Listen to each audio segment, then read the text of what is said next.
These treadmills don't just burn calories, they burn lives. And in this episode, the only thing heavier than the dumbbells is the body count. So renew your gym membership because we're talking about jock violence and fitness horror. So it's the new year. People have these New Year's resolutions. A lot of people want to lose weight. I want to lose weight. So we're watching these movies to get inspiration. We're inspiring fitness, Derek. I love your donut shirt. Thank you That's very much. perfect for the topic. I thought we were going to talk about fitness donut in my mouth. I hate that. Oh, speaking of donuts, I think my DoorDash is here. So I'm gonna be fitting these chicken tendies in my mouth later. Oh, you got chicken tendies, bitch. Well, hey everyone. Welcome to Don't Be Dead. I'm James. I'm Derek, and today's episode is called No Pain, No Gain, because we're talking about killer jocks and why we love them. And why we love them. Shivs and spandex. That's the thing we're gonna go with today. Spoiler alert, this show is for people who we assume have seen these movies. So there. Yeah. You have been warned. We wanted to deep dive into two films specifically. So it's Death Spa and it's Killer Workout, aka Aerobicide. And Death Spa is aka Witch Bitch. Wait, really? In Europe and Asia, apparently. Oh my god. That was its alternate title, Witch Bitch.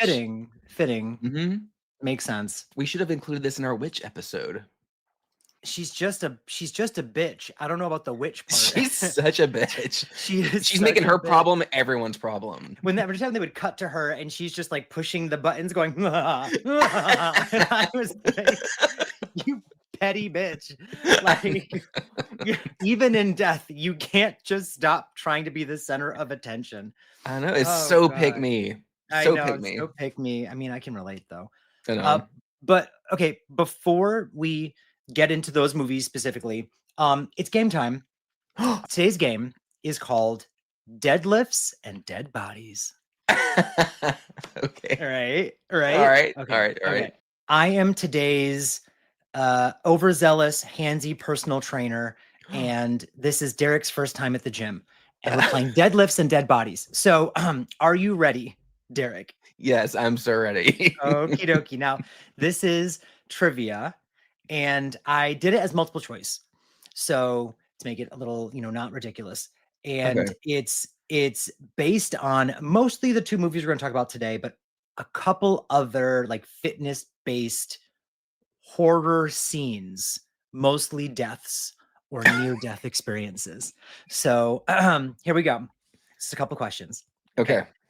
Number one, in Death Spa, the hot weightlifter in the blue tank top, whose name is Robert, apparently I had to look that up, is torn apart while working out on what machine? The chest fly machine. Oh, that's fine. I mean, I'm gonna. Oh, wait. Sorry. I don't know how to. I'll give it to you. It's so the options were A, treadmill, B, butterfly machine, but that's what it is. C, the lat pull down, or D, the seated row. So there you go. You got it. This was practice. This is practice round. That was good. Fantastic. You did a great job. That's a standout scene. That's a standout man. Well, the thing is, what I don't understand about that scene is like, how was he getting ripped just in the rest position? I think it kept pushing back. Like, I think it was like it kept pushing beyond what the machine would normally be allowed to do. And then I even put it in, I wanted to talk about the fact that, and we can just say it now, and we'll probably say it again later, is they say, let go. And he says, I can't. And I'm like, why? Why not? Why not? There is nothing stopping you, sir. Like, I do love when it like bursts, like his rib cage bursts with blood, and then he dies. So practice. That was practice. I actually had a bonus question at the end, so now that bonus question will be the official last question. So beautiful. Now we're gonna start in Death Spa again. Laura is blinded and nearly dies when which part of the spa fills with toxic chlorine gas? Give me a damn second. A, yoga studio. B, sauna. C, swimming pool. D, massage suite. It's B, sauna, James. Final answer. B, sauna. Final answer. That took a long ass time. Can we I'm move doing this good to so far. I'm doing good. You're doing great. In Death Spa, Marcy, and again, all these characters' names you would never know. Marcy is killed in the locker room after being impaled through the back of her head by an object resembling what? A hook, B, a spear, C, glass, D, a barbell. It's be a spear, James. It Final is answer. B, a spear. There you go. That's Poor good. Marcy. Yeah. Poor Marcy. Everyone left. I love when everyone leaves after like 17 deaths happen. Everyone's like, they're like, you're the last one out, and they're like, okay, see you later. And I'm like, I'm gonna go no, bitch. get naked in the shower by Yeah, I'm gonna myself go in the take a dark. shower Yeah. alone. Yep. And this also kills me too. Why do none of them just shower at home? I don't Like know. you're all going home, I think. It's the end of the Yeah. night. So, but that's fine. It's okay. That's great. Maybe she Um, works third. that's true. Because I don't think she was meeting them out after. I don't think she was gonna see them later. Because usually there's a party after or something. Yeah. Killer Workout's backstory centers on a fatal accident involving which of the following? A sauna, B elliptical machine, C spray tan booth, D tanning bed. D tanning bed, James. Final answer. Yeah. These are easy. More tanning bed in horror, please. I was shocked at how many when watching these movies and kind of like looking into the trivia and then like looking into just like fitness, spa, horror in general, how many tanning bed deaths and accidents and such there are. There are many, and we Mm-hmm. still need more. Shout out Final Destination 3. Pew, pew, pew, pew. In Killer Workout, what is Rhonda's real first name? A. Victoria. B. Valerie. C. Veronica. D. Valentina. I wish it was Valentina, but it's B. Valerie. It is Valerie. What unusual weapon does the killer repeatedly use in Killer Workout? I don't even have to give you multiple choice. You said this earlier. Let's go through it anyways. Let's go through Okay, it. fine. Yeah. A. Pool cue. B. Giant safety pin. C. Barbell plate. D. Hair dryer. A hair dryer would be really cool as like a murder weapon, you know? Okay, so you already said shout out to Final Destination 3, but I wasn't going to leave her out of the trivia game. So, what Please. are the names of the two characters who die in the tanning beds in Final Destination 3? So A. Ashley and Ashlyn. B. Mindy and Miley. C. Tara and Kara. D. Kenzie and Lindsay. I think it's A. Does A sound right? Yeah. Yes, it's Ashley and Ashlyn. I had completely forgotten too. Completely Yeah. forgot. So They don't need names because they are they so don't even need iconic. them. No, They don't need them. they Yes. don't. Now, They don't. in also Final Destination 3, what you have like 100 right now. You have 100% score. I'm freaking out. Right. This is insane. Don't fuck this up, Derek. In Final Destination 3, what exercise is Lewis performing when the equipment malfunctions and ultimately kills him? A. Bicep curl. B. Kettlebell swing. C. Deadlift. Wait, what? Start D. over. Okay. JK, LOL. That was fun. So A. Bicep curl. B. Kettlebell swing. C. Deadlift. D. Chest press. I'm gonna go with D, chest press. It had many names, but yeah, it's a chest press. He was doing the something and the thing came Yeah. down and smushed. I don't think that machine even actually exists, but that was the motion that he was doing. Yeah. Because it's an absolute safety hazard. Okay, what weapon does the killer use throughout Fatal Games? Is it A, the shot put, B, the javelin, C, the discus, or D, the high jump bar? I think it's B, the javelin. Oh my god! Oh, this is like the podcast is over after this. Basically, this is the last. You can't put that pressure on it. You question. can't put that pressure on it. And neither of us have ever gotten 100 on these quizzes. So No. here it is. In Graduation Day, Pole vaulter Pete dies when what piece of equipment is sabotaged with spikes? A, a crossbar. B, the pole grip. C, the landing mat. Or D, the dumbbell rack. I think it's the landing mat. Oh my God.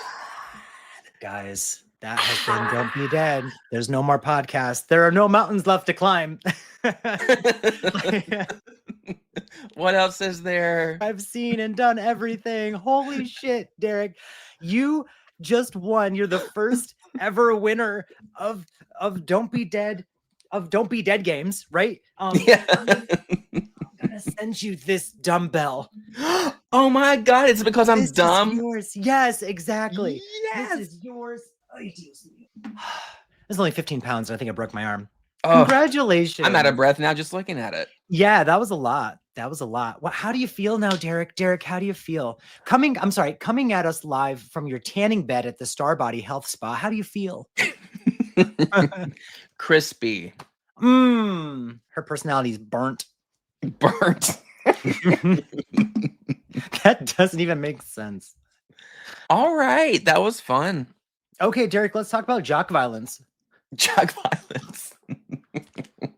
Well, have you ever done like a New Year's resolution where like you want to like, I'm losing weight, I'm going on a diet? Has that ever been you before? Like January 1, I'm changing my entire life. Yeah. I'm also the person who is like, well, I'm going to do it before everyone else, and I'm going to start end of December, which never happens. Yeah, I'm that person every Sunday night. I think like Monday, I'm going to do better. That's me. I have a case of the Psalms. I think that's what they call it. The SOMs. Start on Mondays, Okay, that's cute. I like that. Yeah. But you don't. I do sometimes, and then I don't. I do, then I don't. Yeah. You know what? I never even attempt to be better, so then I'm always winning. I have a case of. You're right where you want to be and need to be. Well, I'm not where I want to be, but I'm where I have to be. I am where I am, Derek, and that's on facts, and that's on fitness. That's on facts and fitness. It's on facts and fitness. Just so you know. So now, Dirk, which movie did you want to discuss first? The one that I'm most excited about, 1989's Death Spa, directed by Michael Fischer. I was gonna say, I was like, I think it sounds like it looks Fischer, like it's pronounced Fischer. Yeah, I think he's Austrian. Okay. Yeah. Good for him. Also funny because it says this movie does say 88 and 89. It said so. When did y'all make this? Okay, so it's funny too. Is you said 88, 89. The VHS says 88 and 1990. Like, so what when? Are we doing? When? So when? They were going through post-production for about 2 years. They must have been. But real quick before we get into this, I mentioned earlier, the European title for this is Witch Bitch. That's cute. That screams, Derek. That screams. Yeah, actually does. Derek. If there's like a European like VHS tape of this that says Witch Bitch on it, hold on. Can I just look real quick to see if that exists? Check the eBays, Mercari. Also, we literally called our witch episode Witches Bitches. I know. We will discuss that she is factually, as far as the movie suggests, not a witch, but just very much a bitch. Like, I mean, you get an idea there's some like poltergeisty shit going on, but like confirmed until like the third act, kind of, Yeah, because when we are introduced to David, the character of David, who is her creepy twin, who's the ex brother-in-law of the main character, Michael. I was like, look at this gay guy checking out the guys on the. I thought that's why you had that. Michael, this gay checking out the guys on the security camera. His introduction is but then we're led to believe that. Well, I don't know. I guess they don't really suggest that he's straight, but they don't like totally tell us that he's a gay. But they lean into him, I think, being a queer character. They don't say it. They don't come out and say it, but like I think it's implied. They're kind of giving like this. It's almost like they wanted like a psycho approach of like he's dressing up Repression. as, yeah, the Yeah. repression of it, but he dresses up as this like dead character and whatever. But they also His don't fully sister. lean Yeah. his sister, but they don't fully lean into any of it. So it is kind of a plot twist when you find out that he is doing those things, but it would be weird to put that on the poster and literally call the movie Witch Bitch. Yeah, I know. So, but in Europe, they don't care. Plot twists be damned. They don't In Europe. care. Yeah. They don't care about spoilers in Europe. No. Give me movie. Oh my God. Yeah. My throat. You okay? You okay? Stay hydrated, everyone. Stay hydrated. It's a new year. It's a new year. Drink your water. Control your controllables. The economy and the world and everything might be going to shit. I don't know, but you can At drink least them. 90 ounces of water a day. Yep. Michael Fisher also directed another. It didn't even Scared the shit out of me, though. you let it play the whole way. Okay, there you go. He also directed My Mom's a Werewolf. That came out in, I think, 1988 or 89 as well. I still haven't seen that, but I'm Cute excited because I know movie. she's in Cute it. movie. Yep. I love the name Starbody Health Spa. Like, how fucking 80s is that? I love the interior of the gym. I'm just gagging over the decor. So the title reveal, girl, the lightning and the storm, Starbody Health Spa. The lights go out except for the letters Death Spa. Like, Yes. Oh, like let's not. So good. And bitch, that is a crane, a one-shot crane shot that starts in the air, goes into the front door, through the lobby, and then reveals this like you're saying, like the set design, the colors of the spa, like this gym. I want to go to that gym. And then it keeps going. I was like, this is actually, and then when the lights are going off, it's punctuated by music.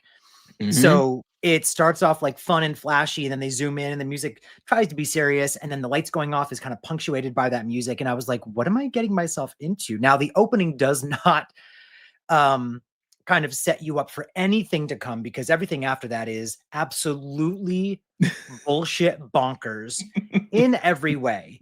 But it's like they're just pulling things out of a hat. It's like, okay, what can we do next? We'll do this, we'll do this, we'll do this. Yeah. And but I loved that opening. # cinema. Cinema.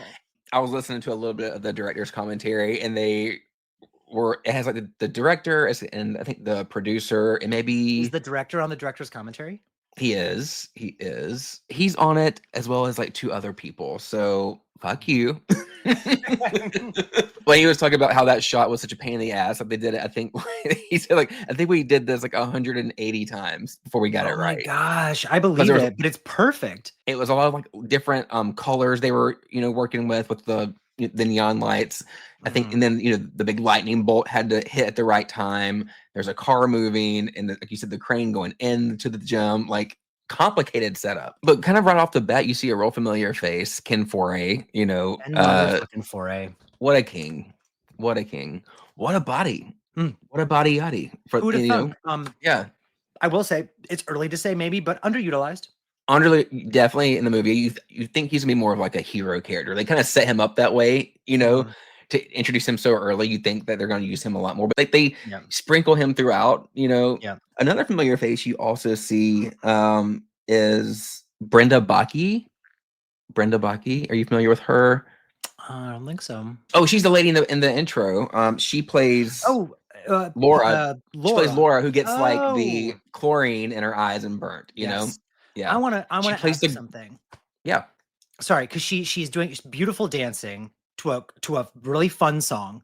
Oh, the music slaps in this movie. The music in this movie, in both movies, I will just say off the bat, I was like, where's the soundtrack? Where are both soundtracks? Because this is amazing. So she's killing it. She's doing great.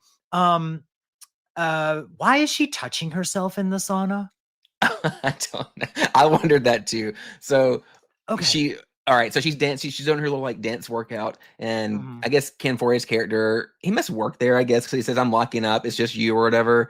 I think he's security. Yeah, and so she's like, "Okay, but let me just run to the sauna real quick." Like, bitch, that's the thing you do when you actually have time to do it, not when they're like Imagine being that worker that just wants to go home, and this bitch has the audacity to go to the fucking sauna and lay down and like touch yourself. He's like, "I'm gonna lock up, and you're just gonna be here alone." And she's like, "Cool." So number one, you're not really security.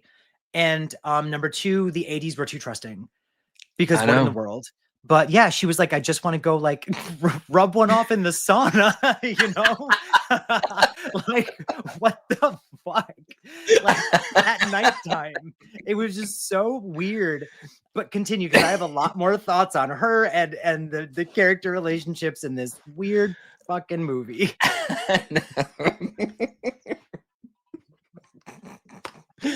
You said she rubbed one out. Let's go rub one off in the sauna. She almost did. She almost got there.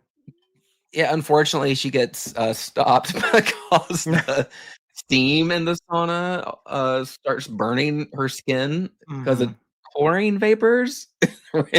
We find out it's chlorine vapors. Yeah. Yeah, because in the moment you're not sure what's happening. She just starts screaming because there's steam, and it's like, what's happening? Yeah, it's we only find out after like a weird like 80s dance song again that happens in place of dialogue, which I noticed happens a lot in the movie, and then like a weird ADR hospital scene where all of the audio is added afterwards. And then they're like something chlorine. I want to know your thoughts. Well, specifically, Michael's reaction. Can you tell what are your thoughts on Michael's reaction to finding out that this girl has been burned by chlorine vapors? You think he'd want to look into that a little bit more, don't you? I do. I also would expect any bit of emotion. He doesn't even seem to know her or care. And I was like, oh, he's just kind of emotionless about it. Yeah. Emotionless about it. So he was kind of, I was like, oh, he's just checking in on this person because she was at his spa. And then we do find out later that they are intimate. And I really hope that boyfriend, girlfriend. I hope that she found out later that he was completely unbothered by what happened to her. And I hope she found someone better, because that was one of the many times that people acted like the atrocities happening at this death spa were just meh. Yeah, whatever. Oh, okay. I know we're jumping ahead a little bit, but like, do you remember the scene when, like, she has her bandages covered and he's like trying to be all like sexy with a piece of asparagus in her mouth? I wrote that down to not forget to discuss. And so let's go there. Let's go there. Let's see. Oh, this is what I put. How many girlfriends does the protagonist have? He's got so many. He's got so many girlfriends. Everyone's like, so I'll meet you later. Like, we'll talk afterwards. Like all of them want to get in his pants. And he is not even like that, like whatever. He seems to touch and kiss and flirt with everyone. And then what I specifically, let me just read this verbatim. Let's not forget the passionate necking scene at the dinner table with the woman who got burned with chlorine or whatever in the opening, because at the time of writing this, I still didn't know her name and I still didn't understand her relationship to him. And I said, her name's Laura and that's his girlfriend. That's his number one. And I was like, who's now blind? Question mark, which makes sense. Like her eyes would have been affected by the vapors and stuff. And I said, weird romantic music, feeding her asparagus. She's going to pee so much later. But he's like putting it in her mouth, like almost like a dick, like, yeah, like and trying to make her like eat it in a sexy way. Bitch, it's asparagus. That's not sexy. And her response is, I might never take off these bandages. It's so hot, So hot. You know what I think? I think his pangalang is really small, and she thought that's what it was. I don't think she knew. I don't think she knew it was asparagus. That's right. Yeah, this hot, small, salty thing. She was like, ooh. Sorry, I don't know. Jumping ahead. That's the scene that sticks out. Like one of the scenes that sticks out the most in that movie is that it had to be said, though. It had to be said. Wild. Oh my god! Like the amount of times the movie sets up nothing and then gives you like a follow-up or a payoff to a thing that they never established. It happens so many times. We did jump ahead, but there was one character that this also kind of happens with. One of the few people besides Ken Foray that I recognized was Chelsea Fields, who I recognize from The Birds 2. Land's End, I think it's called. She's so pretty. She's so pretty. I forgot her name in this I think movie. it's Like Darla. more Darla, thank you. Darla. And she pops up and she gets more screen time than most of the others, leading me to believe she's going to be the person we follow. And when I tell you this movie abandons her so fast and abandons many other characters so It doesn't really fast. follow anyone, does it? No, it doesn't follow anybody. And then I mean, these movies exist to like introduce you to characters and then kill them, but this movie has a knack for not even introducing you to the characters it kills. You will just see so many people suddenly die. And I'm like, who are you? Karen Parsons is in this movie. Karen Karen Parsons plays Parsons. Hilary Yes. Banks from Fresh Yes. Prince. So she pops up a couple times. She's, I think, gonna be in a weird threesome with Michael, maybe. I don't understand. She was getting like 3 months free because the shower, incident, right? Oh, yes, yes, yes. But Yeah. then they say something about like, can you handle both of us at once? And he's like, I'll certainly try. And then the other girl says later, she's like, can you handle Michael for the both of us? And she's like, yes. okay. I'm like, what do you mean handle him? The shot stays on her, putting on her lipstick for a long period of time. We never see her again. Never. She's not at the Mardi Gras party. She is nowhere to be found. She could have been there, maybe just in costume we didn't know, Maybe. Like, I think she got cast in Fresh Prince, and then she was like, I can't be in your fucking movie anymore. So she was one of a handful of characters that literally just simply disappear from the movie because we see Darla during a creepy scene, actually, where she's like dressed in a costume, and you kind of think like, is this the killer? Is this his wife? Like, what are we doing? We see like a figure. She's dressed as his burned deceased wife. That's what I was confused. I wasn't sure if she was dressed specifically as her or just like an old hag. But I was like, I think as an old hag, but still, Michael insensitive. He's like too soon. Yeah, he's like it's too soon for that. Yeah, soon. She just played out, so maybe not necessarily her wife, but he took it as that. I think. But, so she kind of smirks. She goes, "Never see her again." Darla was erased from the movie after that. But like, those are the characters I would expect you to kill. I would expect you to introduce them to me so that I like them in some way, maybe, and then you kill them.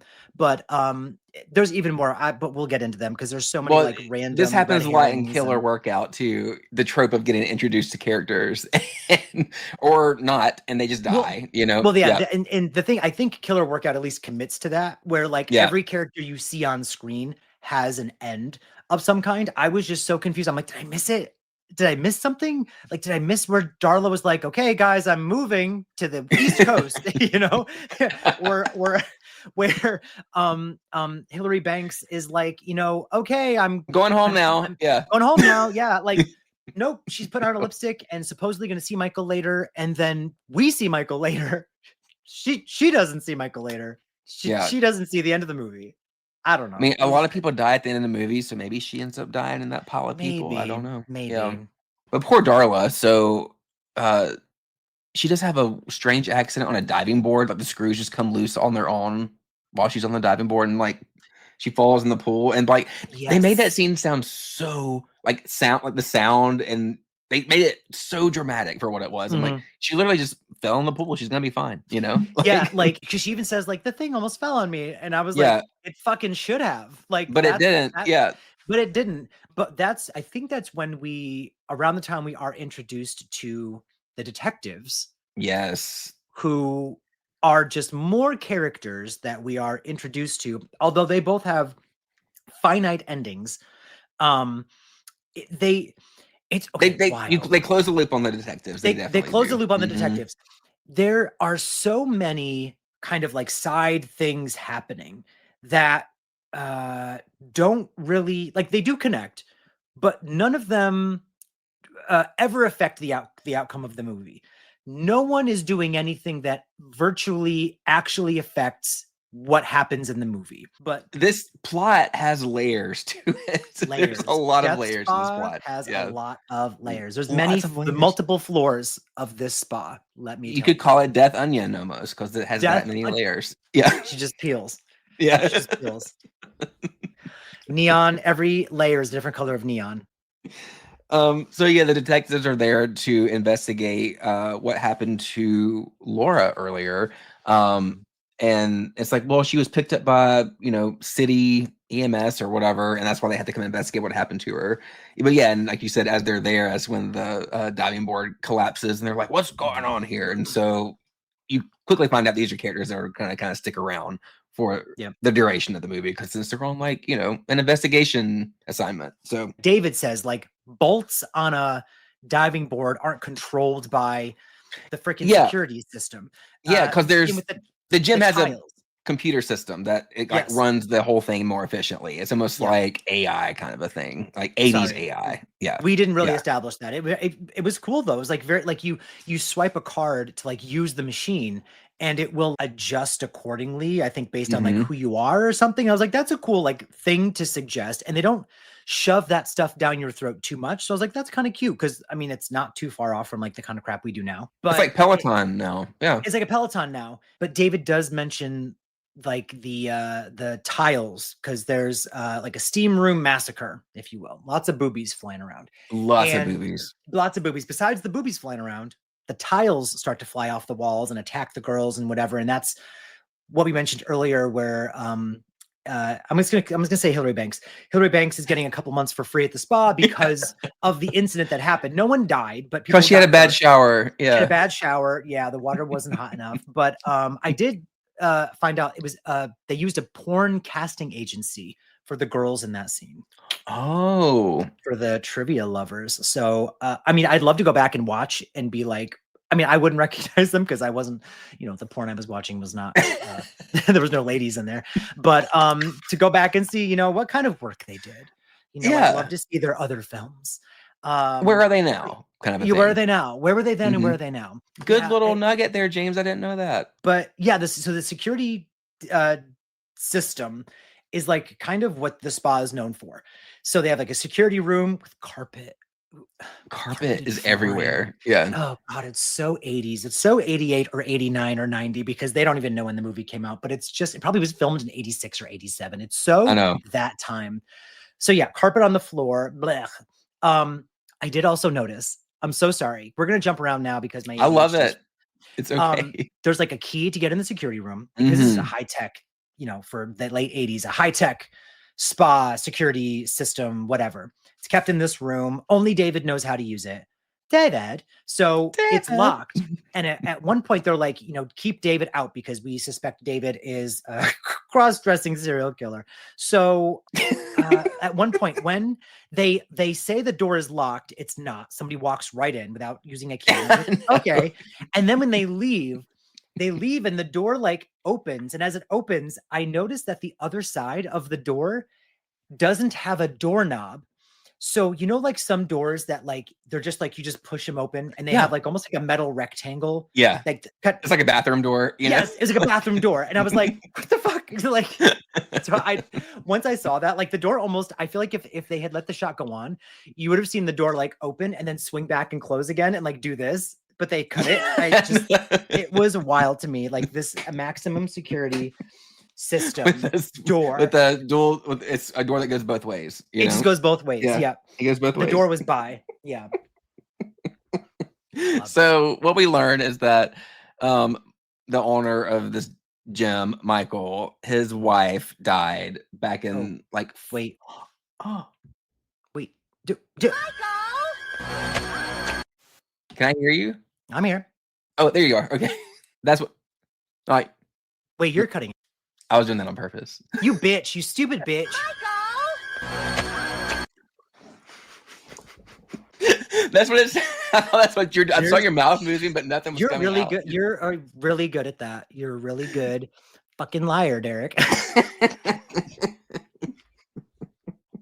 So we learned that he has a wife, and a year ago she set herself on fire.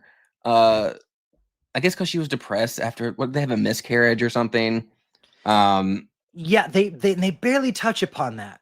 Yeah, you really have Seems to like infer a lot in this plot because there's so much they cram in to this like hour and 20-minute movie. But again, it's an onion. They add so many layers, but they don't ever like dive into any of the layers. They don't have They time have this to. they don't have time. They're like, we can't go over Do not 80 have minutes. time.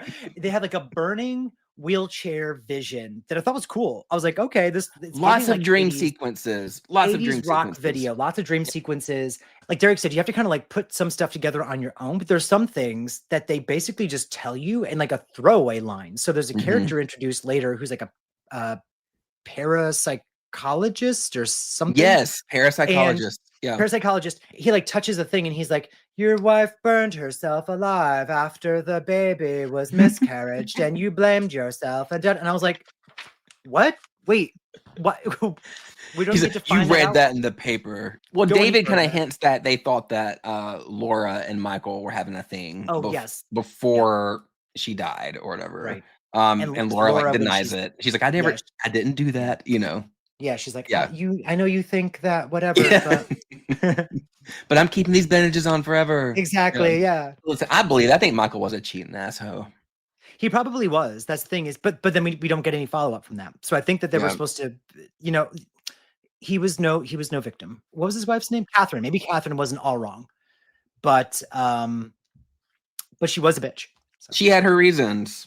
she had her reasons. James, so, this club is gearing up for their annual, like, Mardi Gras The party. Mardi Gras It's a party. Mardi Gras party, Yeah. and apparently, like, all these new members that come in, it's like a big night for them, and everyone's excited for it. Everybody's getting costumes. We need more Mardi Gras horror movies.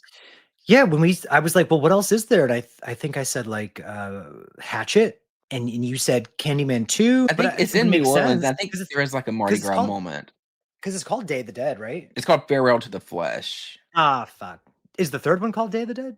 Yes. So I've never done like a Mardi Gras thing before, so I was confused why people were in like full costumes. Like she's dressed as like an old hag, and there's like a clown, and there's a Joker, and there's a this, and I was It's like like, a Halloween costume like a Halloween situation. party, Yeah. because I thought people would wear masks and throw beads, but they're in full costumes. Also Yeah. unrealistic because people who are that attractive would not wear those kind of costumes. People who Like the have like frumpy clown costume. yeah, No, they'd muscles and be stuff, like no. They're like, I'm a kitty, and they're right, naked. and their name right. It'd be like a That's yeah, Playboy Mansion party, yes. So just it was strange. TNA everywhere. Mhm. But good You for know who them for should have trying to do something different and against the yes. stereotype of Mhm. jocks, you know? The one person who was not at that party that I wish was there was Blue Tank Top. What did we say his name was? Robert. Blue Tank Robert, the Blue guy who Tank has the Top. famous line of "I'm beta, you're VHS." Ooh. What a burn. What a Bitch, burn. bitch. And then he died. So Bitch. like there's so many fucking layers to that He read man. her for filth, Mhm. and she was He just trying to did. get some, You know what? Darla. He was so mean to her. And then she moved. That's you know what? That's why we didn't see her again. Yeah. She never recovered from that insult. But No. that's a man that I wanted to see a lot more of in every sense of the word. But he could have been at that party, and I think he would have saved the day. But Well, he had the biceps to help, you know? the most attractive person in that whole movie was Robert, blue tank top. I did also, I forget to say, when he does die, they like boomerang his death. Did you notice that? So like he dies, and it's like like his body goes like this, and it goes, Oh, did they? yeah, it goes up and down and up. It does it like 3 times, but the voiceover still continues like, "Oh no, he's dead," or whatever. I was like, it kills me with these movies when they just didn't get the shot. You know? It's wild to me. Wild. Well, Um, when they didn't yeah. get the shot, like what they decide, like the decisions they make in the editing room. Okay, maybe we can just slow it down and Yeah, play it slow 3 it. times, you know? Yeah, exactly. Yeah. And that's what they did. Yeah. And you know what? It It was works. gold. It was gold. It works. I love it. Later on, there's like another girl at the gym. Her name's Linda, and she gets invited by who she thinks is Michael to go meet me in the Oh, basement, the basement. And she's like, okay, I'm gonna get this Michael dick. Right. And tells Hillary Banks, can you handle Michael? I gotta go. My favorite line of hers was, I'm leaving.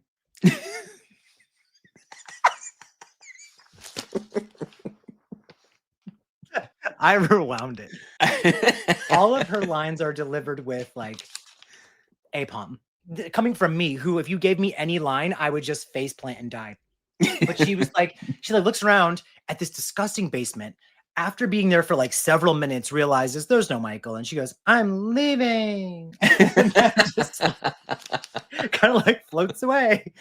But are we She supposed doesn't to? leave. She doesn't She doesn't leave. leave. She doesn't But leave. and then the pipes suddenly turn on, and same mo, right? Like Yeah.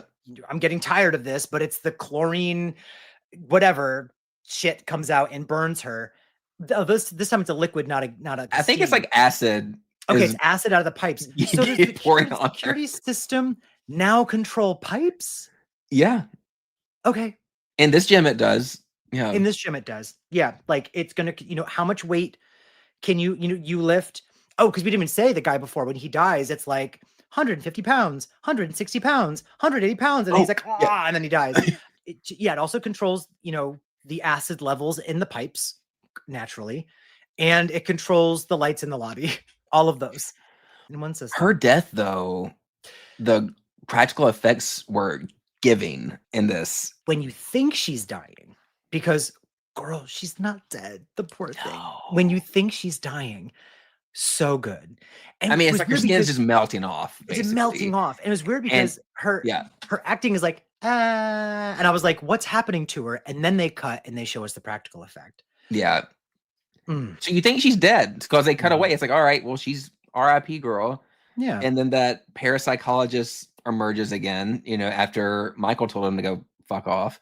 Yeah. And he like makes his way down to the basement and finds her body, but she's still like whimpering, and she, That killed me because I this wasn't movie expecting it. Yeah. this movie didn't really commit too much to the deaths up until this point.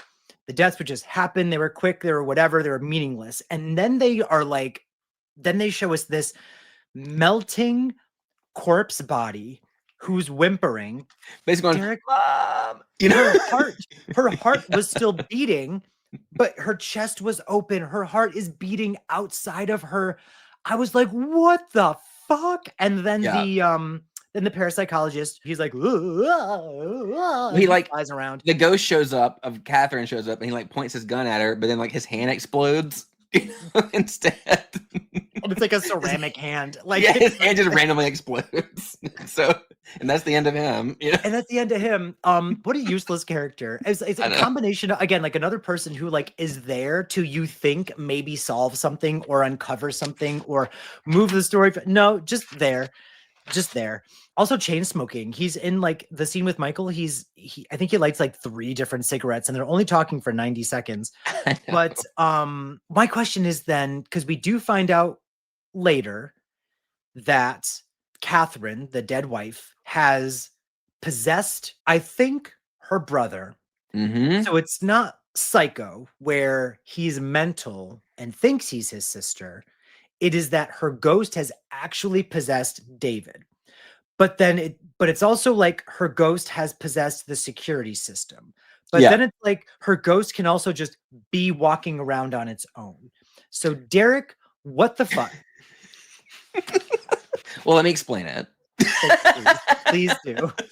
It sounded like he was getting pleasure out of the things with talking to the sister, and I was like, I don't like that. Yeah, I think he was in on it. He was fine with what was happening. He wasn't necessarily fighting it. His I think kink, he his liked it.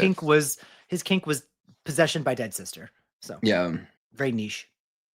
But you nailed it though. That's exactly what's happening, James. There's nothing else to it. She is doing exactly what you said she's doing. She's possessing the security system. She's possessing her brother. She's possessing like pipes, She's possessing. tile. She's possessing. She's giving. She's giving bitch, and she's doing that. So She's giving bitch. she's giving bitch. Then it starts getting into this other subplot with the lawyer, who's Michael's friend, Yes. but he has like a secret like ulterior motive where he wants to like get control of the gym, I guess, because it's so successful. As a red herring, I was like, oh, okay, they're gonna try to throw us off. But they had already kind of They shown us that it's a possessed or like it's a haunted gym already. they already Yeah. told us it's like a possessed haunted gym. So then Yeah. having this lawyer situation, I was like, it's not even red herring. Like, why is this even here? And then again, it serves no purpose because Well, the it serves the girl that purpose he's, of watching shitty characters meet like a gruesome end. I guess that's true. Keep going. I'll keep going because, okay, he's like, I'm going to sabotage the gym and I'm going to get ownership from Michael, and I'm working with the other partner, blah, blah, blah, whatever. He gets the files from who he thinks is Michael. He hit the lady over the head when she was in costume. He does not flee the scene. He goes to the party, meets a lovely lady, takes her and gets naked in the spa. Yep. When they cut to him at the party a couple of minutes later, I think I choked because I was like, what? What? Like, why are you still here? Why are you still here? This made no sense unless he was trying to do the whole like, because This is like, my look, alibi right as I'm here at the party. My alibi is I'm here at the party. But Mhm. also Michael already like basically fired him, found him out, and told him like, so you being at the party actually would make it worse. Cool, great. I think he dies by wood plank. Did a His wood head just plank? kind of explodes, It doesn't looks it? like It just something kind of falls comes out of, apart. yeah, he Yeah. goes to the sauna with this beautiful woman who she was giving. Yeah. Her body, stunning. Those Face highlights. hard, period. Yes. And when she was like scared and screaming, sense of urgency. There was Mhm. a sense of urgency. But You cared for her. the reason she was scared and screaming was because Michael, in the middle of them, they're about to be intimate, his head explodes. But you know, as one does. But it looked like something came out of his head and I couldn't figure out what it was. But then she starts backing up and the wood planks start shooting out of the sauna. So I'm like, I think maybe a wood plank A shot plank through got his him? face. Okay. But Because like, you yeah, just but see there's, it happened so fast and you just see like brain on the floor, you yeah, know? it Yeah. just, again, no, like there's no setup to almost anything that happens throughout the course of the movie. But the other accomplice in this supposed almost scandal is the girl who got hit in the head, right? Yeah. Can you take us through one of the best moments of the movie, Where please? she's in the bathroom and just randomly explodes. I mean, I'm just like, at first I had, we had to rewind it a couple of times. I'm like, did the mirror that exploded, like, was that what kind The of mirror exploded made her and explode? But it looked like and she just spontaneously combusts, It I'm gonna just say it was the mirror. It was okay. Catherine controls the mirrors, and it And the exploded, bodies. and the bodies, and it exploded the shit out of her head. And oh god, it was amazing. It And was it was one of the few amazing. characters that I was like, okay, I think I like her because the detective finds her. Mhm. Oh And my she's god, like, the detective. The the detective, detective. and she's like wounded, and she's Yeah. like, ugh, I loved this detective. The only like rational person who seemed to have a purpose in existing in this film was the female detective. So she finds this woman, and they keep cutting to her, like bringing her like through the party, and she's like, get out of the way, get out of the way. Like, I've got a wounded person. Goes to the bathroom. The shot it's a great shot. It's like she's in the foreground, in the background, in the mirror is the foreshadowing in the mirror is Mhm. the other lady with the wound, the head wound. And the detective is like, are you good? And she's like, yeah, I think so. She's like, okay, because I gotta go. The detective leaves within seconds. She's looking in the mirror, and the mirror starts to like shake and vibrate and then explodes, and it explodes her head. But it's just so weird because the movie is full of sudden deaths. Again, no There's no setup, rhyme or reason to any of no it. rhyme or Yeah. reason. There's no logic. I don't know what the fuck happened. I don't know. It's fine. It's great. But some of the deaths are kind of lackluster. They just happen and then they're gone and then on to the next one. And then some of them, that's why this one caught me off guard so much. Like the girl with her heart beating out of her chest. They didn't have to go so hard, Yeah, but no. they did. And this one's like, cool, we're gonna save our money, like the budget for this head explosion practical effect, and they blow her head all the way off. Amazing. But Perfect. and then the door opens and two girls find her, and They then they start scream, screaming. "Ah!" Yeah, and I And think chaos then ensues, it's the chaos because listen, It's like I Carrie. It's it's like like, yes, Carrie, yeah. it because the place starts burning down, and I noticed I'm like, they're going for a Carrie right now because the Well, and music shit, even just random shit changes. starts happening. There's the girl Mhm. that, like, gets her hand stuck in the blender, she, like, was Oh, joking yeah. with someone earlier. She's like I The guess she guy works at the detective. bar. Yeah. Yeah. Yeah. Well, early in the movie, she like pretends like her hand gets caught, but it was like, it's Mhm. just a tomato. And then she like sticks her finger in her mouth. I'm like, bitch, you are making food for people. Don't put your Right. finger in your mouth. But Disgusting, this yeah. time the blender's actually like grinding her hand off, That was gross. and It the kept male going, it was detective's gross. trying to help her to no Mhm. avail. Yeah. But then one of my most favorite deaths in the movie happened to the male detective right after this. Yes. He ends up like in the like the freezer or whatever, fighting Mhm. all these random objects, but then like a frozen fish comes back alive and like just kills him.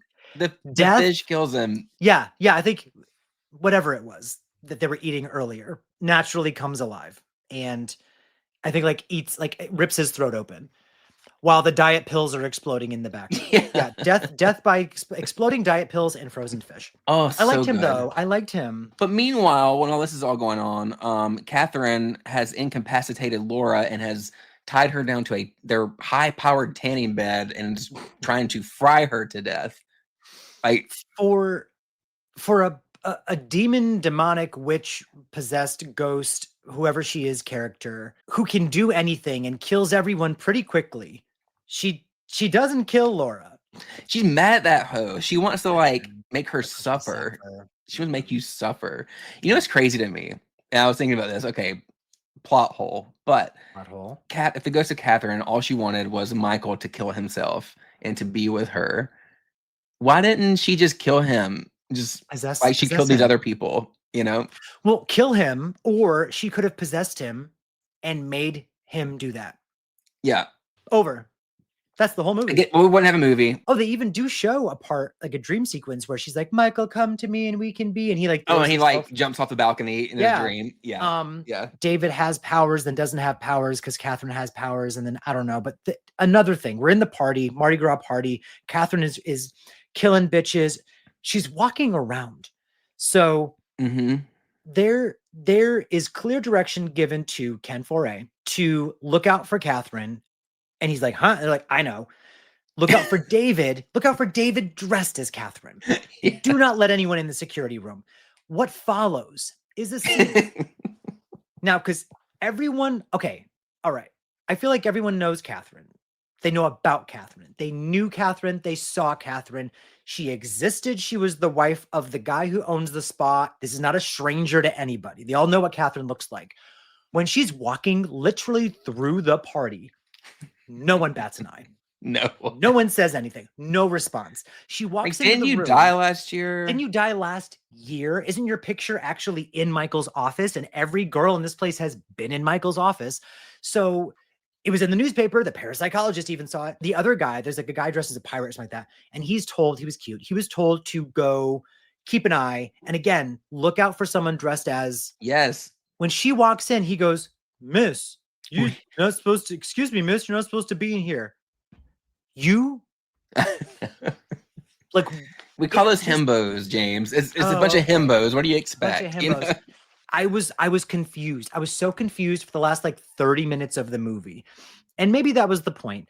You kind of get another one of those scenes where the character is more just like everything is like a mild inconvenience. All of the death happening is just a mild inconvenience. Michael finds that pirate guy dead with his costume removed, and he just kind of like walks over and goes, "Ugh, ugh," like another dead body, and just like keeps it moving. It was the weirdest. It was the weirdest thing. People's responses to everything in this film was weird. It was wild. Ultimately, Michael saves the day. He fries the computer system. Mhm. Uh, David, still possessed by Catherine, burns alive, and Yep. some of the people in the club escape, including the female detective. Right? Yes. She Yep. She escapes. gets She out. She gets survives. out. Yeah. Male Final detective girl. guys. Yeah. Yeah, final girl. She makes out. Well, this is what, okay. So one of the best parts of the movie was Catherine burns again. Okay. The metaphor of it all, right? She burns again. Everyone is kind of doing nothing again to move the story forward. They're doing nothing to stop anything. They're all a bunch of, yeah, himbos, idiots, just a bunch of random people in random scenes with random deaths. And then the female cop literally pulls up with her gun finally and says, "Fuck this computer shit." Blows open the door, destroys the thing, saves the day. Literally, she was like, I'm sick of all of this white bullshit around me. All of you stupid white idiots. I'm done. The skeleton of Catherine is like on the ground. Well, really, it's the skeleton of David, right? Who's possessed by Cat. David. It's fine. It's whoever it was. It's like a skinless, like burnt skeleton starts to come back and is like, ugh. Boom, boom, boom, boom, boom, and shoots that corpse in the head multiple times, and like the eye I think explodes or something like that, and then it's like a freeze frame, and then cut to producer credit. 80s song. Done. Very abrupt ending. Very abrupt, but I probably would have enjoyed the movie less if that detective had not like pulled up the way that she did. I gave it 5 stars.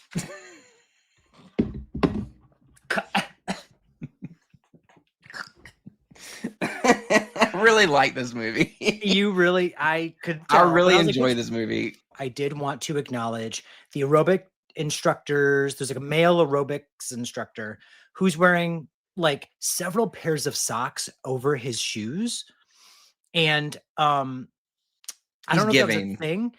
I love it, and I think we should bring it back. I wanted to just put that out there before we go to Killer Workout. I saw that little, slur too. I was like, I see you, girl. And the thing is, who was not at the party and who did not die and who was not part of the drama? That bitch. Her. She said, "I come here, I get my coin, I go home. Bye." That's it. Work parties. Imagine. Ugh. Right. No, thank you. Oh no. Unless there's free alcohol, which there technically was a lot of, it seemed. Oh wait, or were they drinking Diet Pepsi? Okay, because at one point they were like, she was like, "Oh, there's no more drinks in here," and then the guy was like, "Oh, this would be even better with vodka," and I'm like, "So is there no vodka in it?" Well, remember they gave them that like some weird healthy coffee or something. I don't even remember what the name of it was, but I don't know. Yeah. Well, good for them. That's great. But Death Spa, she's done. I don't think they reopened after that. Yeah. So now, of the 2 movies that we watched for this episode specifically, the one that touched my heart the most was Killer Workout. You're kidding. AKA Aerobicide, bitch, from 1987. This is directed by David A. Pryor. Get her name right. And besides the fact that David A. Pryor's brother is gorgeous, which we'll get to in a second. Yeah, this movie just was a lot. And there's a lot that didn't work. The stuff that didn't work, I think I loved. So okay. The opening scene. Because Derek and I love openings. So listen to our openings episode. The movie opens with this like super fun 80s bop, and in place of any dialogue, in place of any voices at all, it's inside this cute 80s apartment too, with all this 80s decor. Adorable. I love like the big front door we saw when she walked in, we saw when she walked out. The kitchen was cute. And so this 1, 2, 1, 2, 3, 4, 5, 6, 7, 8. 1, 2, so 3, 4, she 5, 6, gets 7, like 8. some messages on her phone, which one of them I love was like, "Hey Valerie, like I love this. Can I borrow this, like your something because I have a date with this Can guy? I borrow your top? Like your top tips look better than mine." But I can still make it work. The guy with the incredible bulge in his pants, and I was like, and she's like, "Okay, Valerie, just let me know, Valerie. Bye, Valerie. Bye, girl." And I'm like, why does everyone keep saying her name so much for this faceless character? Because it's the weirdest thing. This is the first time you saw Killer Workout. You'd never seen it before. I'd never seen it before. Okay. So yeah, so we never see her face, even when she is meeting her demise in just a minute. So I'm like, why are we don't hear her voice? She gets another voicemail saying she gets to go to Paris and she's going to be on the cover of Vogue or whatever the hell that the magazine was. Cosmopolitan. She's been on the cover of Cosmopolitan. Cosmo. Yeah. And her agent But you must be gotta on the get a phone. tan. Yeah, says, I told them you have a great tan, so make sure you do. And so like we see her feet bopping up and down, and then we see her feet go into the next room and put some shoes on. We see her feet walk out the door, like the back of her head. I was like, who is this? I thought it was wow, she's so like such a nobody character that we don't even get to see her face, because then she goes tanning, because what else are you gonna do at 10 o'clock at night? And the tanning machine. Wait, I love the way she flips while she's tanning, like this. Yes. So thank you. Tanning beds have two pieces, right? There's a top and a bottom. Yeah. There's a top and bottom, and the light is on both. So she's laying face down, both, which is also weird because like your face is touching the glass of somebody else's. It's okay, but she's laying face down. She's laying down like she's like on the beach or something, or at the pool. And then because they wanted a shot of her backside, and then they wanted a shot of her boobies, which the second they showed her taking off her clothes, I was like, oh, she's dead. Booby shot within 90 seconds. Like this 90 seconds, this bitch is not living. In the tanning bed, she flips to get a better tan. So, gotta keep it even. Gotta keep it even. Body's on point, whatever. The thing suddenly bursts into flames. She gives out the most like troubling scream. It's not even a scream. I don't know what it was. It was very ADR. It was very like it. I was loving it though. What was keeping her in the tanning bed though? Nothing. Was there anything keeping her in there from just rolling out? You know what? I believe, you know what it is? When she got in, I think it like electronically went down. Closed. Okay. So it was not like it's not like a Julie James, I Still Know You Did Last Summer, where it was like they zip tied. Yeah. But in the 80s, they loved to pretend that these machines were electronic. Death traps. Because I don't think a single one of them ever was. I don't think that you push them open and close them, You open it and you close manual. It. But yeah, the thing bursts into flames, explodes. Even when they show her body like burning, the body's barely moving. So she's not even like, she's just like it's like the side of her, and she's just like, You can't mess up the prosthetic, But it's a wig. They're just showing a wigged being. It was the weirdest thing. I don't know. And then a wigged being. A wig. That'd be the name of the episode. A wigged being. Unbelievable. And then suddenly it's just a wigged being. Yeah, she's dead, right? Prime of her life. She's gone. We cut to an aerobics class.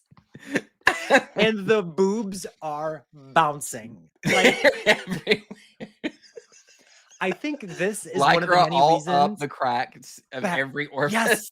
Oh my gosh, the physiques though, the confidence in these men and women. But I think one of the reasons I kind of give more points to Killer Workout is because the body oddies in this movie, to me, were far superior and highlighted more. This movie is full of aerobics class scenes. Rhonda knew how to make bodies look better than the Death Spa gym. Yeah. And this came out first, technically. Yeah. I believe. Star Body Health Spa has nothing on Rhonda's workout. She demands perfection. She demands it, and then she kills it. So boobs bouncing, loved the soundtrack. Within the first 10 minutes, it's less than the 10-minute mark. We are on 80s Bop number 3.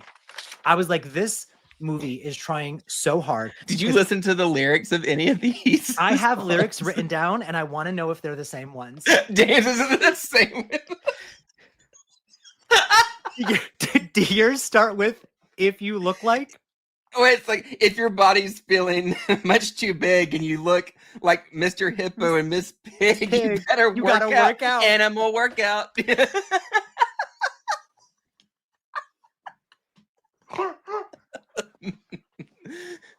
That is exactly what I put. If you look like Mrs. Hippo and Mr. Pig, you gotta work out. I was like, wait, what? Rewind. And I think it's happening during a scene. Like, I think people are talking. I don't remember. Well, there's an aerobic scene happening too. It's right before. Oh, it is the aerobic scene? Okay, wait. So people were just talking. Okay, wait. We jumped. Sorry. I just had to acknowledge the bop. We can rewind. No, that's fine. I'm glad. Stay here. Because we're talking about bops. We're talking about how many like great songs this movie has. It's at the end, but I will say it. What is it? I'm a woman on fire, and it frightens me so. And I was like, listen, like, where were the Oscars this year? Yeah. Because snubbed. Because snubbed. Best But original song. Yeah. best original song. But yeah, Yeah. when they said if you look like Mrs. Hippo or Mr. Pig, Yeah. Wow. If your body's feeling much too big and you look like Mrs. Hippo and Mr. Pig, yeah, you gotta work out. Work out. Animal workout. That's fucked up. That's a great song. It's a good song though. They don't make them like that anymore. I will say one thing that I found charming is well, two things. My version was streaming. I had to watch this on like Tubi or something. The VHS like stripes are still static there. starts happening. Yeah. I was like, this is like a deleted scene, or I was like, this is the only version of the movie that exists. Another thing is in the middle of the opening aerobic scene, where we first like are introduced to the gym and stuff. Mid word, someone's cut off. So, what is it? I forgot what she's saying. I think it might be. Oh, it's Rhonda. Because you find out that she had to teach the class of Jamie, the other girl, because Jamie was late because condoms were falling out of her freaking purse because she was planning to get it on a lot, I guess. Probably saying something like let's move it, but it's like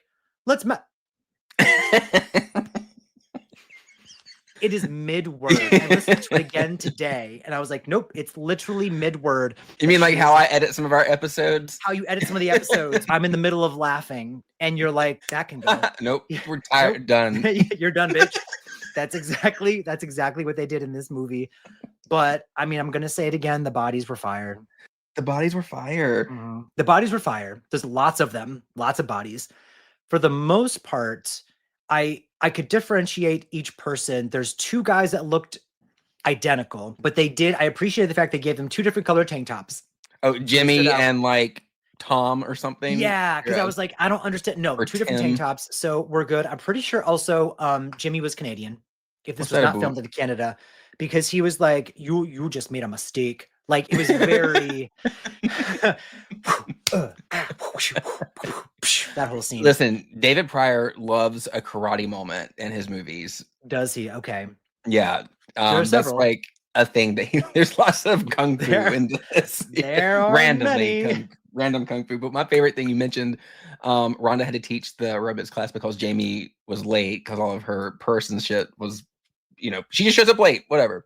And she like rips her a new one in the office. And what I love about it is like, she goes, okay, why don't you go ahead and get ready to close up? And I'm just like, okay, Jamie, bitch, you show up just in time to close. Like, it's still light outside. Why don't you just stay home at this point? Right. My question with both of these movies is also, what do these people do? The ones who don't work there, what do they do for a living? Because every time they show both gyms, in this one and in Death Spa, at any point in time of the day, the same people are always there. It seems like they go there and they work out all morning, day and night, and then they all leave and they go to a party at the end of the night. Yeah. Or if you're Jamie, you show up to work right before closing. Right before close. And she had the audacity to be like, I'm sorry, it'll never happen again. Don't get mad at me. What do you want me to say? I was late. Bitch.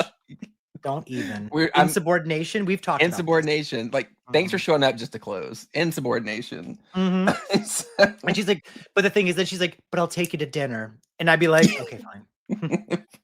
I would be like, okay, fine, for some food. Forgiven. For some chicken tendies. Did you have your chicken tendies, by the way? Do you have a bite? No, because I was choking on a hush puppy. Oh, right. I'll have dinner. I'm gonna have dinner with Moses after. We're good. So Jamie's closing up, and meanwhile, we see another single person alone in the shower. Yep. And randomly, a killer emerges and stabs this poor girl to death with a large safety pin. So freaking weird. What an interesting choice for a killer's weapon. Large safety pin. And way to have no significance to the film. They don't introduce it, and it means nothing to the killer. Just has it. Yeah. At the end, they just reveal it's her keychain. It's her keychain. It's just a cool keychain. Maybe she got it at Disney one year. Or Spencer's, you know. And, you know, whatever. Callaway's. It's just a large safety pin keychain. Yeah. That's all it is. Queen. It's Queen. very But Giallo, you know. yes, it is. It's very that, actually. Can we talk about that first scene, that first death scene? Yeah. Did you have any more thoughts on it before I Dive in? Okay. Beautiful girl, which they do literally say later. She was so pretty. She was so pretty. And then the guy goes, not anymore. Not anymore, you asshole. Asshole. I hated that detective. But in the scene, lovely girl, probably. She gets stabbed with this safety pin. The second she gets stabbed, she goes, ah. And she goes, she does not scream. She does not fight. Then the safety pin comes back up and gets her again. And she goes, and then like puts up this weird little fight. I was like, I don't know what's happening. Maybe she was playing dead or something. And then I'm just really quiet. They won't see me. Yeah, exactly. And she's like bleeding from the neck and the blood's like protruding. Her hand, I just loved the punctuation of when her hand falls, they have this super loud smack sound. Yeah. And then it cuts to the next scene. But yeah, she put up no fight. For these people being like fitness enthusiasts, all of them die like bitches. Show muscles. Right. Yeah, show muscles. That's They're all just it show is. muscles. Yeah. The only one who puts up a fight is Chuck. Chuck puts up a fight. He does. Ooh, that Chuck. I know. Those biceps. And he showed them, and he has arms crossed all the time. He was always, oh my God, that man, he knew how to do a lot of things. He knew how to serve.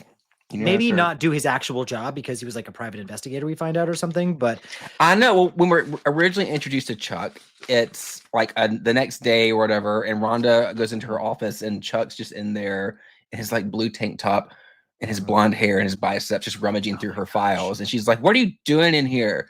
And he explains that this is his first day on the job, you know. And I'm like, Rhonda's the fucking like co-owner of this business, and you just have you're just gonna accept it. Like, but she just accepts it. She's like, okay, you know, go clean the toilets, kind of a thing. And that's not too far off from in Death Spa, where like these things should be, like, these are not like, these things are not okay, and everyone treats it like, all right, well, on to the next. This one specifically, the gym never closes, and we get to a point where it's like an Anytime Fitness.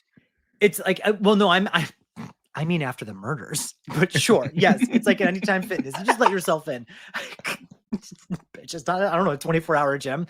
You said it never closes. It never closes. Well, like my thing is like, after they find the dead, so many dead bodies, it's like business as usual. It's fine. So many times. And then they always cut to an 80s bop. They always cut to one of those great 80s bops in an aerobics, whatever. Like there's like a trio of people. One guy gets killed with the pin at a fence, and one girl gets her throat cut, and somebody else is stabbed in the car. I love that whole thing. Great aerobics class. Like it's always a sudden jarring cut to an aerobics class. At one point, even the detective gets like a call, and they're like, "Detective, get over here quick. We found something in the report. You need to see for yourself." And he's like, "I'm on my way." And he gets in the car, and the car he turns on, and then literally there's no transition. Boom, 80s bop, aerobics class. And I was like, and I loved it. I mean, it happens a lot. You know what I also loved? I loved when Jamie was closing up, but she was rummaging through that dude's locker and was like checking out his jock strap, and she got caught by Rhonda checking out the dude's jock strap. Yep. One of the Jamie only was times horny. She was horny all the time. One of the only times that Rhonda smiled in the whole movie, because Rhonda looked mad. I know. All the time. She looked always pissed off. A scowl, but beautiful.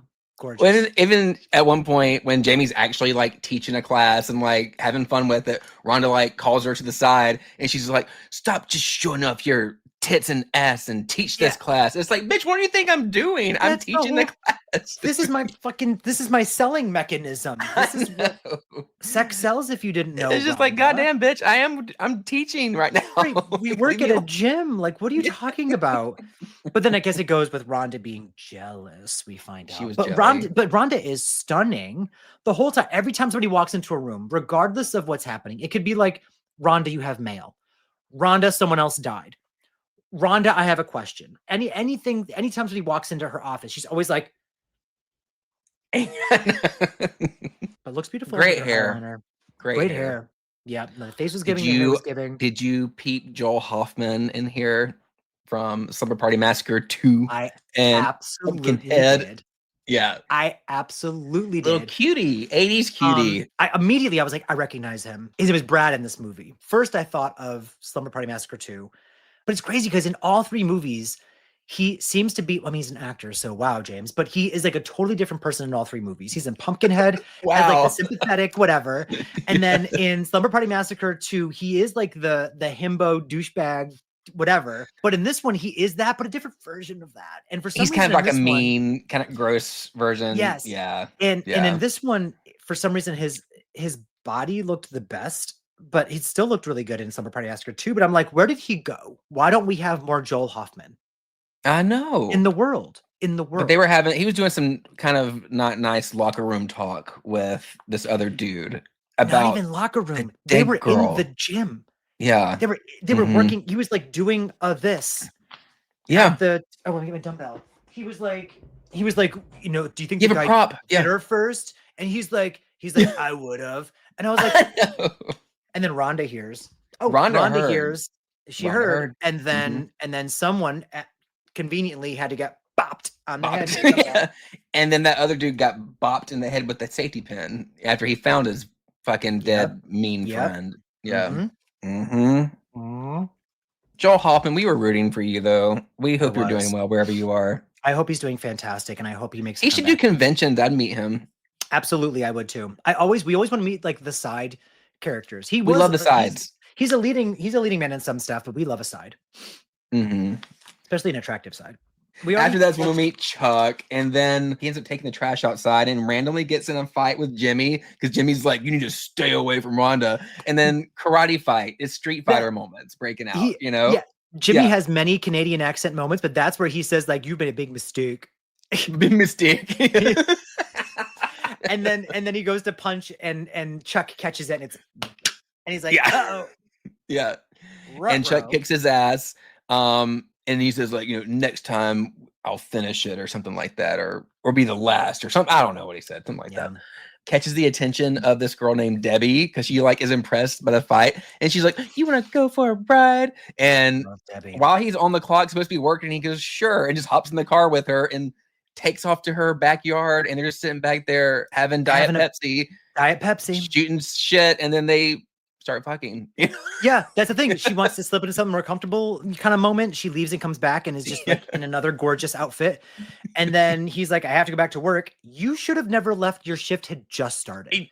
You said, You just got there. I'm anxious to start working, is what he said. He actually said, I'm anxious to start working. And she said, go clean the toilets. He not only is not seen cleaning the toilets, he's taking out the trash. And then he finds a girl and leaves in her car after a Magnum PI fight, which I love. Absolutely loved it. Because Jimmy was kind of annoying. So I was glad Jimmy got the shit beat out of him many times. Because later, but Jimmy roundhouse kicks Chuck into the pool later. They keep fighting. So many fights. It makes sense though. You said that the director liked to put like a kung fu pew pew moment in there. It's in lots of his films. Yes. They're so great. They're so great. There's one that I want to find. I've never seen it, but a friend of mine was telling me about it that he did. It's called it's good. Okay. The title is White Fury. But it's about oh no. Oh no, it's not how it sounds. It's like a action explosion ski movie from the 80s. Like that sounds fun. On the slopes, On the slopes. So there's snow. I think that's why it's called White Fury. We should have watched that for our IC kills. I know. Hey, there's always next year. So there's a red herring named Diane Matthews that they establish in like random conversation with the detective Morgan that Rhonda's talking to, and because the body of the girl that was killed in the shower was found in this girl's locker, and so there's like who. It's Diane Matthews, and they're like, "Who was she?" She goes, "Oh, she kind of keeps to herself. She's not with the crowd or anything." Like, She's okay, so kind of basically, jealous. she's a loser, is what they're saying. Yeah, Yeah. she's a dumb bitch who's jealous of all of us. Well, it cuts to we're in Diane Matthews' apartment, Then and they kill her. they kill her. Okay, so so much for Beautiful that red red lighting herring. though. The lighting was Great great. I lighting, loved and the she was red. gorgeous. You know, loved It her. it was weird to have a red herring that you just get it, a red herring with the red lighting that they literally immediately get rid of. They get yeah. This we're just gonna kill her right off the bat. The Yeah, the movie's kind of full of many things that they set up that I was excited to see where it would go, and it was nowhere. It was yeah. actually nowhere. She was one of them because it is like a creepy scene. Like the detective's outside, and I Trying to break couldn't in, like get into her house. He goes, and I "Open couldn't up," figure out you know. why. Yeah, and she's Yeah. she's trying to she's being attacked while he's trying to get in because he thinks that she's the suspect. So Yeah, she dies, and then you cut to the kill. I guess like a killer P, not really a POV, just go over the shoulder thing. You see the killer's like washing some hands. You see the safety pin, yeah. and then you see a wig. But because the wig could technically that could be a dude, you don't know.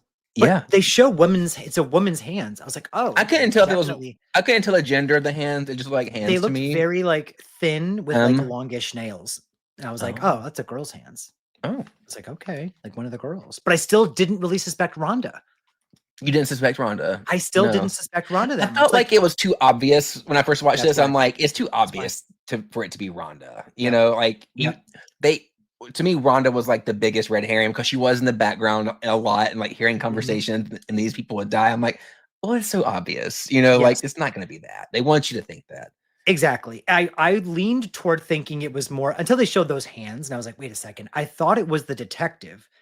And then they showed the hands because they also want you to think it's Jimmy, right? They're like, it's Jimmy, maybe it's Rhonda. And I'm like, it's not Jimmy and it's not Rhonda. And I was very wrong on both accounts. I was like, it's the detective or maybe it's Jamie because she seems like that would have completely thrown me if it was You would have Jamie never suspected because Jamie she is ever. this is so the like the only like sweet normal kind of just whatever character, even though again she's horny as hell. Yeah. But speaking of Jamie, we already briefly touched upon um her death. She dies. It's not Jamie, by the way. There's a random collection of just suddenly we find some dead bodies, and she's one of them. So I don't know why it's an off-screen kill. I I don't know why they couldn't refilm it because it's really bad. But we see her like in the gym. So I was like, "Oh, this is it. We're gonna like she is the killer." They cut to a cop who opens the door, and suddenly we just see that Jamie is dead. She's hanging from a noose, blinking. So she she's dead, but she's like The camera kind of. yeah, they could have just they could have just filmed it again. Like I know, time is money, but you could have done another take. You could have filmed for a couple more You seconds. had some time. You had some time. Weird as freaking things. It was weird to do it off camera. It was weird to have it have no punch whatsoever. And then weird that she's like still alive. And you had the audacity to put that on screen. Well, she's first discovered by another random gym member. You know, she's who's telling her girlfriend previously, "We gotta get out of here." And then she goes and like she discovers her, and then she screams, and then it cuts, and the detective walks in and finds that lady also dead, Yes, that's what it was. and Sorry.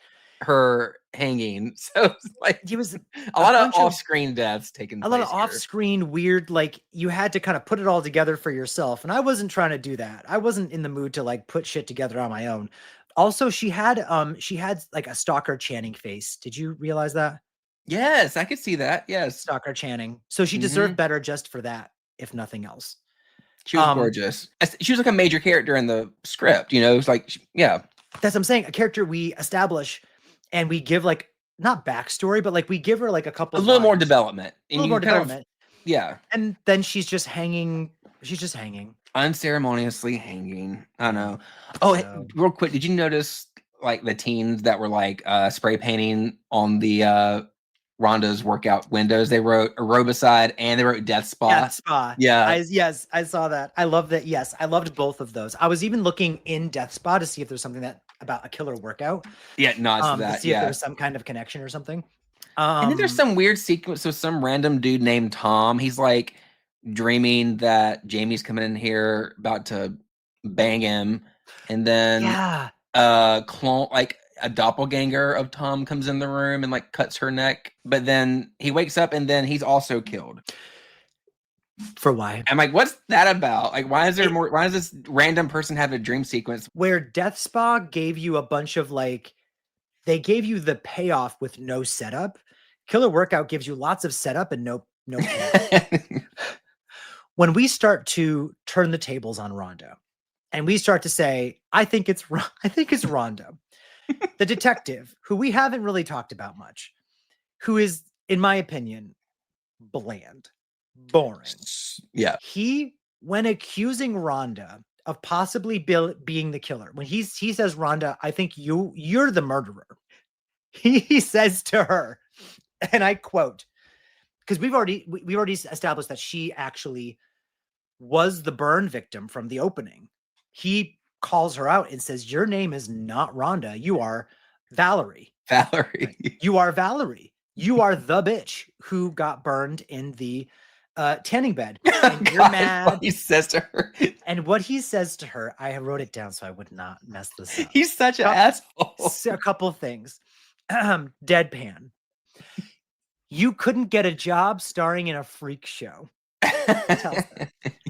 Any man would get sick if he tried to make love to you. Deadpan to her face. And like, goddamn. This shit. This fucking asshole. He's such an asshole. He doesn't even seem like a good cop. I don't know why he's even there. It's another kind of thing like, well, you find out he's got vigilante tendencies. Yes, we do get this weird random ending monologue backstory that I have more thoughts on. But he doesn't even like attempt to like get evidence and like do anything by the book first. He seems to have this vigilante mentality just all the time. He's always kind of just working off the cuff on his own. And everything always goes wrong. He's a very bad cop. He's a very, very, at one point during his ending monologue, he says something like, I think my father would understand. And I'm just like, no. The disappointment, your dead father. We don't even understand. We don't even get it. Your dead father is rolling in his tanning bed of a grave. He's rolling over right now. Fuck. But there is a death that really traumatized me in this movie. But before I don't know what else you want to talk about before I go into that. Well, is this the point where we figure out, wait, did Rhonda flash him at this point and show him like her burnt titties? Because I have that in my notes too. So he's like, I know, whatever. And she's like, oh, that's what more do you want? She's like, what else do you want from me? He's like, you really didn't have to do that, you know? Yes, yeah. He's like, okay. But he's also like loving it. So her burnt boobies are out. Suddenly, after Rhonda is accused of being the killer, because we find out that she is burned. She wears a wig. She was the girl who was burned in the tanning bed in the beginning. So she's traumatized physically and mentally and emotionally and all the things. Chuck is told, like, get out of town. And he's like, I will gladly. I'm done with this place. He says, I'm going to go. He grabs his stuff. He has his bag. He walks out the back door. He gets attacked by Jimmy, like run over, right? Like Jimmy like runs him over with the car. He runs him over the car and then stabs him. Over and he picks up like a screwdriver or something, stabs him. And I went, wait, like they're gonna cut to, he's in the hospital and he's like, he just missed a major artery or something, blah, blah, blah. No, literally the next scene is, did you hear? Chuck's dead.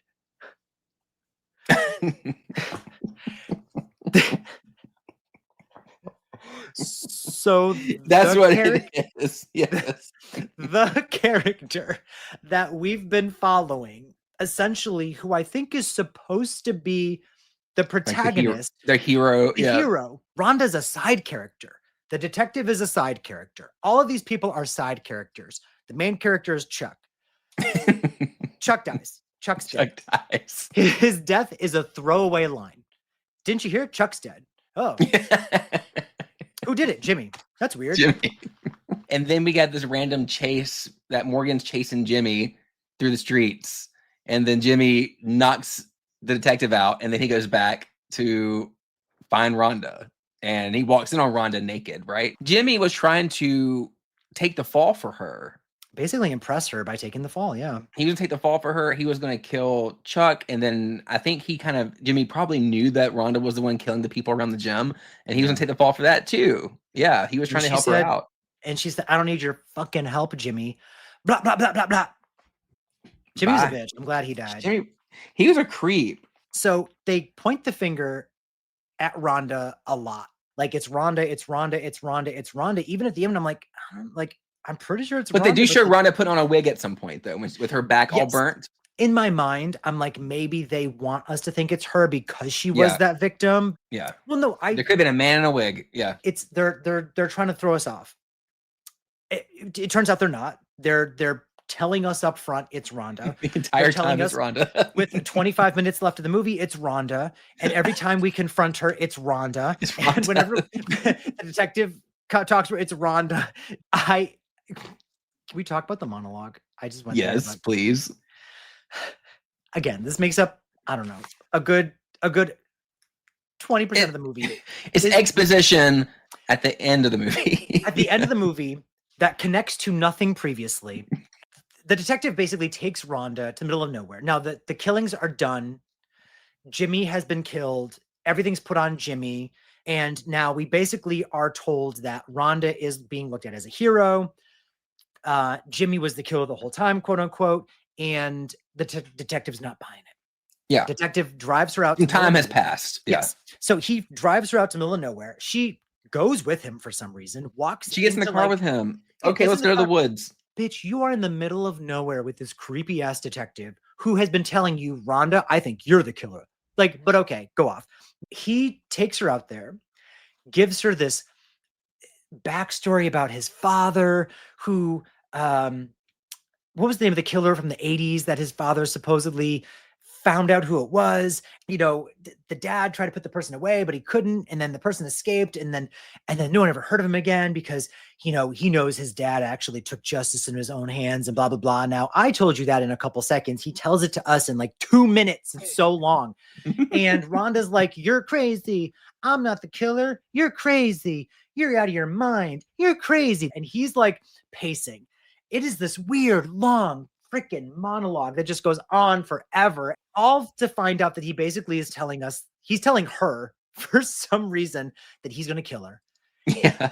He has a shovel. He's like, so I'm going to, you know, do what needs to be done. I'm sorry. He says, and I quote, and he says it like this too. He says, I'm just a man. Justice must be served. The time is now. Like, what the fuck, bro? Shut up. Like, shut up. Literally, I was so happy. She picked up the I'm shovel. so glad she smacked him. She said, clutch, shovel, now. And then again, after every death, we have to cut to an 80s song and an aerobics class. Yeah. And does this soundtrack exist anywhere? Because I would definitely buy it. We have to find it. And it happens after a fourth wall break. We've already established that she's the killer multiple times, but they decide to give us one last reveal, and she's basically looked at as a hero.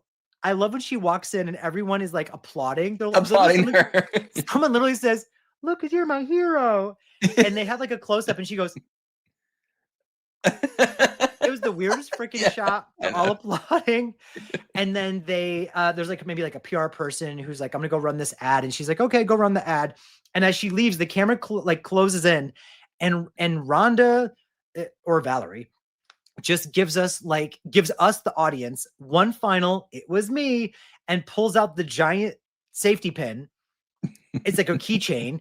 And she flips it open and goes, yeah, and like looks at it, and she like shakes it too. Yeah. Yeah.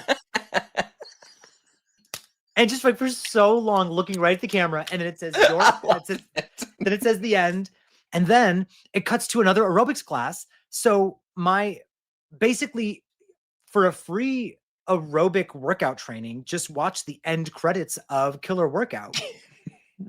That's really how they should have sold it. And it's like a Richard Simmons home video. It's exactly that. And then they show the people who died. But yeah, the Bloody fourth wall Disgusting in a break. review called this movie enjoyable trash, and I could not agree more. Yes, it's exactly that. It's enjoyable trash that's being taken out by the beautiful Chuck in his blue tank top. That's exactly what this movie is. I can't believe they killed him, though. I mean, like, it shocked me that they killed him. I know A, it came out of nowhere. It's like, all right, well, he's gonna take Jimmy out for sure. Nope. That's it. You know how you're mentioning like your the what you were watching on Tubi, like it was had like the VHS like static or whatever. So I had this movie on tape and Blu-ray, and the Blu-ray has moments that like the film like wobbles, and like there's a whole scene. I think it was when you go to the person's the red herring's house that gets killed so quick, like the light is like flickering the entire time on there. Like during that entire I wonder if that was them removing the stuff, because during the monologue at the end, it happens the most during his monologue. So if your movie, your Blu-ray blinks during his monologue at the end, I'm wondering if that was their way of removing the trying to get it out. Yeah. Yeah. Well, it says disclaimer, Killer Workout is presented using the best available elements provided by Slasher Video, not sourced from a HD master. It's remastered from a PAL beta and up converted to Blu-ray and DVD specifications. So it's basically like a rip from a beta tape. Yeah. I'm beta and you're VHS. Yep. Wow. Period. And that was Killer Workout. I will say Workout. I don't agree with her motives, but Rhonda was a business owner. So you got to do what you got to do to make a buck. You got to do what you got to do. And how dare that detective just like talk her down like that? Like, who does he think he is to like, speak to anyone that way? She should have shoveled him a long time ago. Yeah, exactly. Why wasn't he killed first? You know what it kind of reminds me of? Sleepaway Camp 2 and 3. Like an Angela, you know, like that version of Angela. I put it in my notes. I said Sleepaway Camp 2 could never. Sleepaway Camp 2 wishes is what I put in my notes. Because I do like Sleepaway Camp 3 better. Right. But like Rhonda is kind of like one of those villains, you know? Like I wish we got a sequel to this movie where they could have played in the campiness more. It's like, okay, it's already been established she's the killer. And so now we're actually going to show her doing the things like Angela does in those 2 Sleepaway Camp movies. If you're going to kill Chuck and have it be obvious that Rhonda's the killer, I wish that they had done that and then had the last 20 minutes be Rhonda trying to kill the last person and still have her get away at the end and stuff. But I'm like, if you're going to make it that obvious it's Rhonda, then give us like a Rhonda chase kind of sequence. My computer's about to die. Help me plug it in. Shit. Bitch, we've been talking for 2 hours. I know. I've enjoyed this though. I have too. So we decided to do Derek has walked away, but it's fine. This can stand. I'm back. Oh, he's back. Derek and I decided to do 2 movies so we would not make it short as long.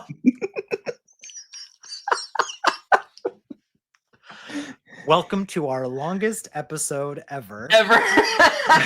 That's amazing. That's amazing. Fuck. So tell me your thoughts just like on comparing and contrasting like quickly. Well, so what I liked about I enjoy both of these tremendously. I love Killer Workout, and for a while I used to think this was my favorite one, but upon rewatch, I think Death Spa jumped a little bit ahead because even though they're both ridiculous, I think the kills in Death Spa just like put that extra icing on the cake, just random explosions and of people, the supernatural element to like just adds just an extra layer of like ridiculousness to it. Plus like the gay stuff with the brother David. I'm like, okay, you know, it's doing so much. There's so much going on. And not a lot at the same time, but it's crazy that they were, like you said, they kind of were like, let's just think of as much as we can. And they did all of it. The absurdity. I was like, the absurdity. I love the costumes. I love there's like a Mardi Gras party. Like this could be like a Mardi Gras movie. So I love like a holiday horror. I'm like, okay, technically this could be a that's Mardi Gras movie, you know? I love that kind of stuff. I love the interior of the gym so much. I loved all the 80s aesthetics. I mean, both of these have great 80s aesthetics. you cannot have enough aerobics in any 80s horror movie for me. Nope. Like, I True. love a dance sequence. I love that all. There's just so many things, which is why I think I was like so confused. That's the point, I guess. I have no idea what's going on. Yeah, don't ask Is me it to explain everything about Death Spa because I can't. just know it's a good time. Yeah. For me, so both movies lack any character development, obviously, which makes them even more fun. Like, it makes them a little more charming, to Rhonda care has some about. development. Rhonda Well, slash yes, Valerie, yes. I'm not you saying that know. there's none. It's just like it's lacking compared You to just like said any none. normal movie. So Yeah, which oh well, fuck. It's lacking. There's less than, but at the end of the day, these characters exist to deadlift and die. That's what I'm then gonna lift and say. die. But Death Spa definitely had a higher budget. I'll say I like the outfits better in Killer Workout. I like the set design better in Death Spa. Don't you think they're a great like double feature though? Like, Yes. Oh my you know what god. I mean? I A great double and the thing is, feature. I'm still thinking of one and I mix it up with the other one because there's so many similarities.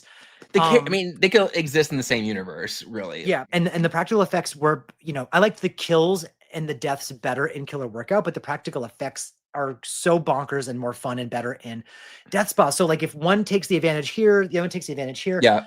Overall, I think I give the upper hand to Killer Workout for more, like, the kills are more impactful. Um, there's also more 80s bops. There's more aerobics classes.